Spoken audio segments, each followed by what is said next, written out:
again, yeah, we've been talking as he's been updating recently. One, we think he's a lot closer. And two, I would say the first kind of big takeaway. However, my gardening is taking me further and further away from the television series. Yes, some of the things you saw on Game of Thrones will be in the Winds of Winter, but much of the rest will be quite different.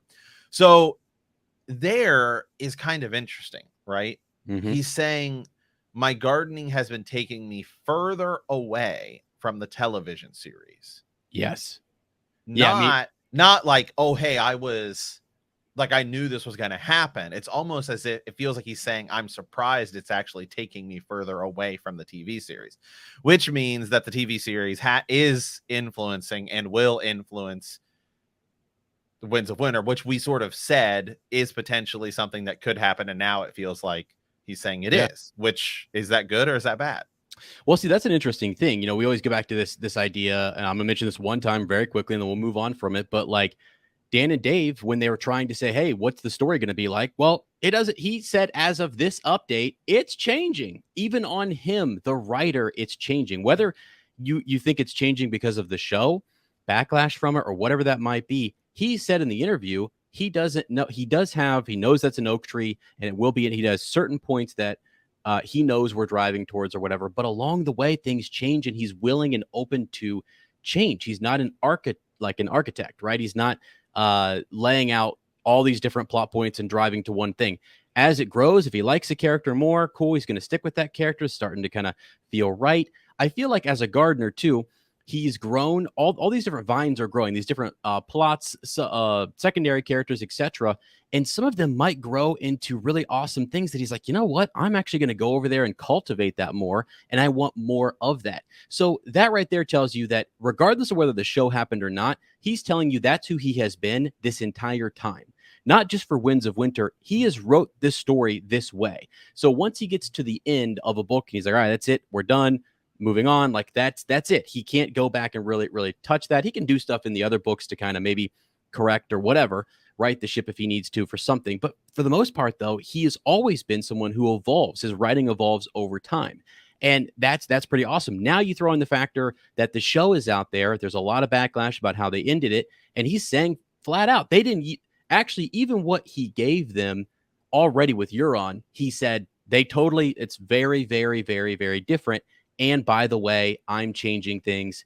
And this is just how it goes. I think it's almost impossible, Matt, right, to separate the idea that like we'll never really know how much the show is influencing him versus just how much he would have changed this over the course of the pandemic or over time, regardless of the show.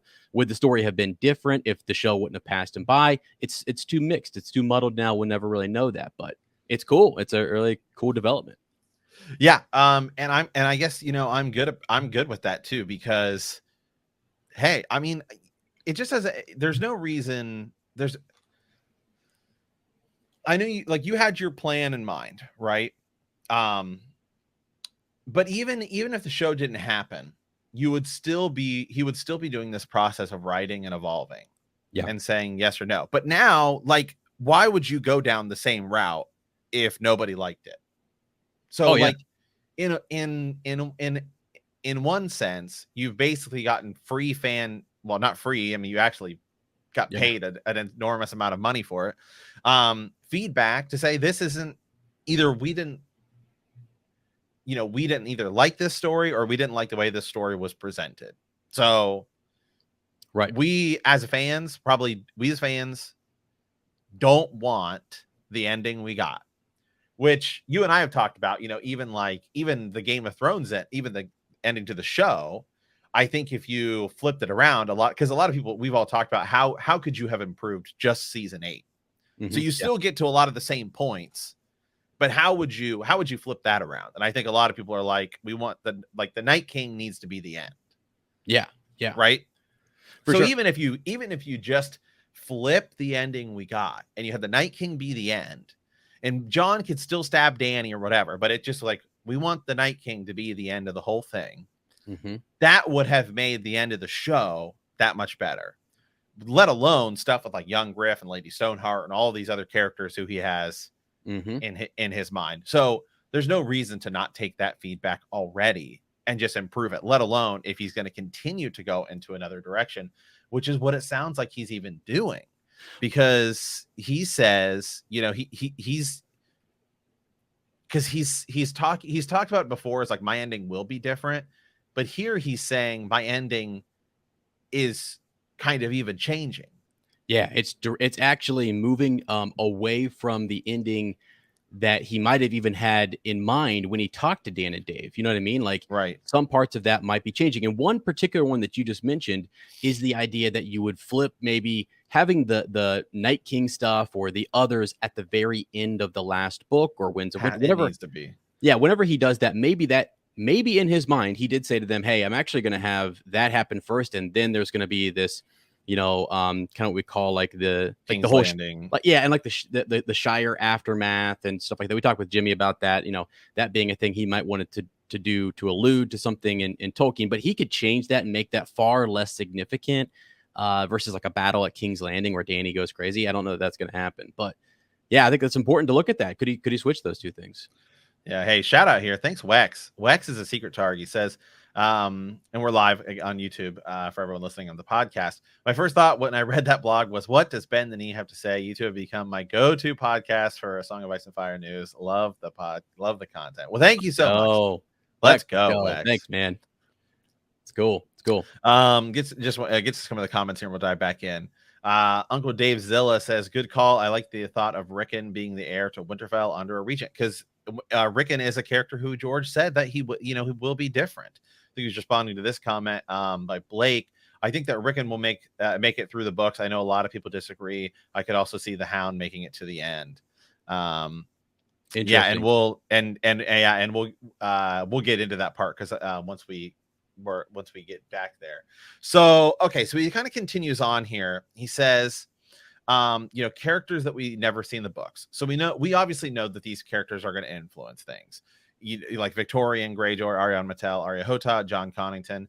Now, John Connington, you and I, or at least I, have been preaching, I would say, for a while, that I think his story in Jorah's is going to be, I think that's the flip. Oh, for sure. Jorah gets grayscale, and I think it's just a cool way to have John Connington maybe reveal some information to Sam, and then you get that viewpoint of John Connington about Rhaegar and everything.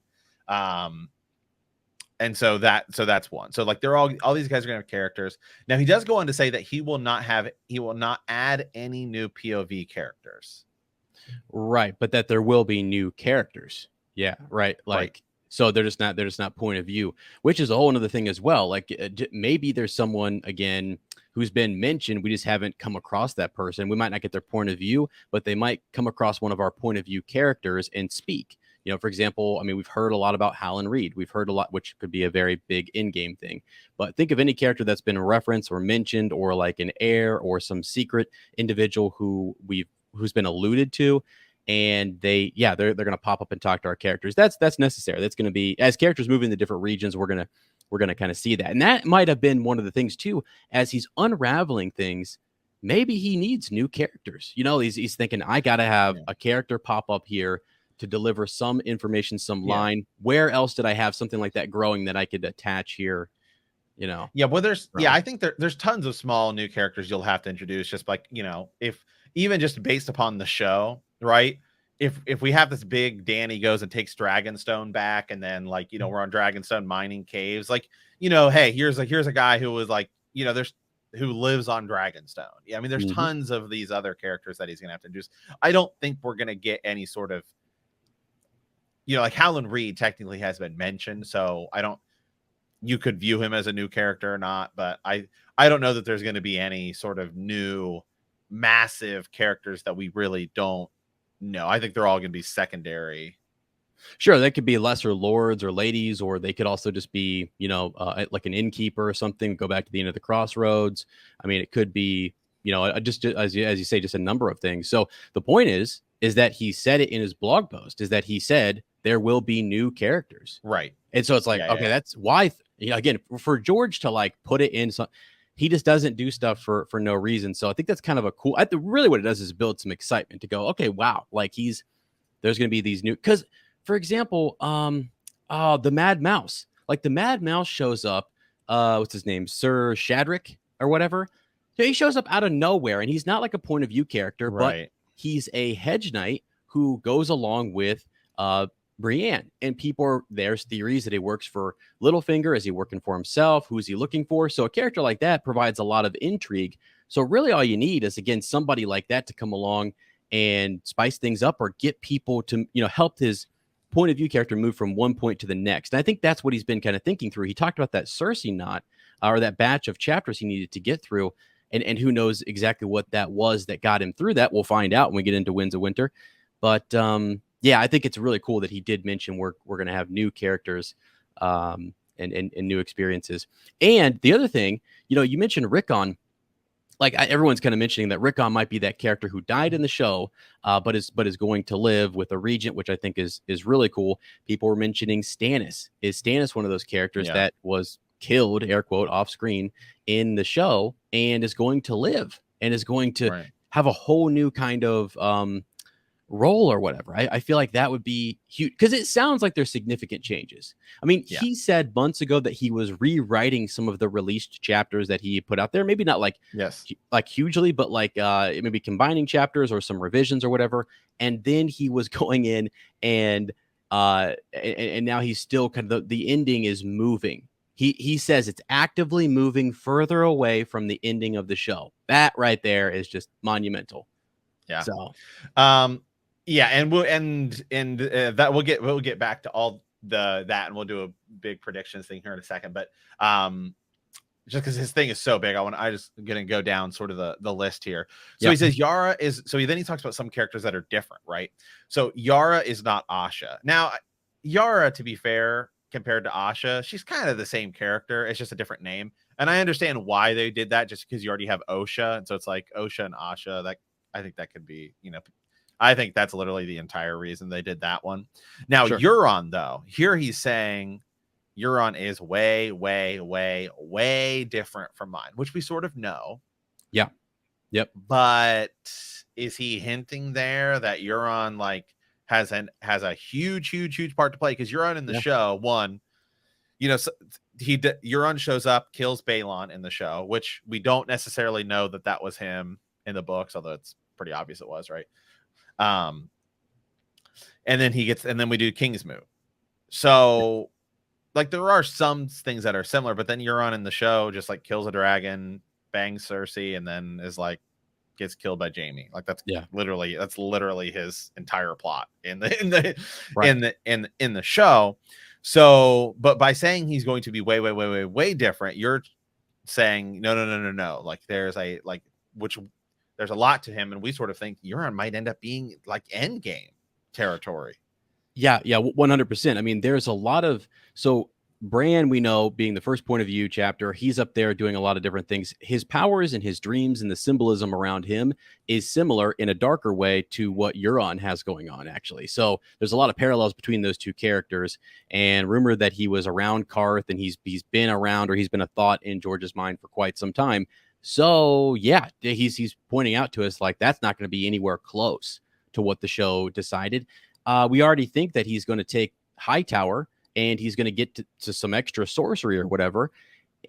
It's wild. He's got these horns, magical horns that literally are burning people from the inside out when they blow them. You've got Makoro there talking to his brother about what's on it and who's the true master of the horn. It seems like Victarion is being duped a little bit, actually, and Makoro is saying that no, even though you have the horn, it's somehow still tied, possibly through blood, back to Euron. So there's just way too much going on for that character to be anywhere near close. I mean, for him, yeah, it just would be, he would have to do a complete 180 on the character in the books to have it kind of match up with the show, which is not what he's going to do. I'm not saying that, but it's just that's how far off it already is. Yeah, so Quaithe still has a big part to play. Holy smokes. Dude, Quaithe is you remember, okay, we're going into season 8, and you and I are making predictions. We're talking about, dude, is this it? Is Quaithe going to come forward in some way, and we're going to learn some bombshell drop or nothing? Not a clue. And that's also really neat. I kind of think George mentioned doors, and I think even some characters and visions and mystical powers provide doors to him that he can access later in his writing as the garden grows, because he could bring Quaithe back and now do stuff with Quaithe that maybe he wasn't going to do before. Maybe her role was lessened and it was meant to be more riddles and mystic, and we weren't really going to go that route. But he's seeing, hey, people kind of like an uptick in the mysticism or the prophecies, and they felt let down by that a lot.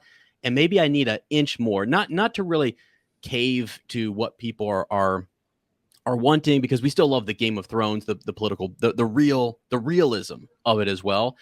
It's the legends in it that you're like, okay, he's very realistic, and that legends get blown out of proportion. They turn into these big things that aren't necessary. But then there's dragons, and then there really is blood magic. There really is power, and so seeing that amplified or turned up just a notch, I feel like is something that people want, and maybe was already going to happen in the books anyways, compared to what the show was giving us. So having Quaithe there is a big deal. I'm super interested to see what her role will be. That essentially says to me that she's going to appear again to Dany and say something else.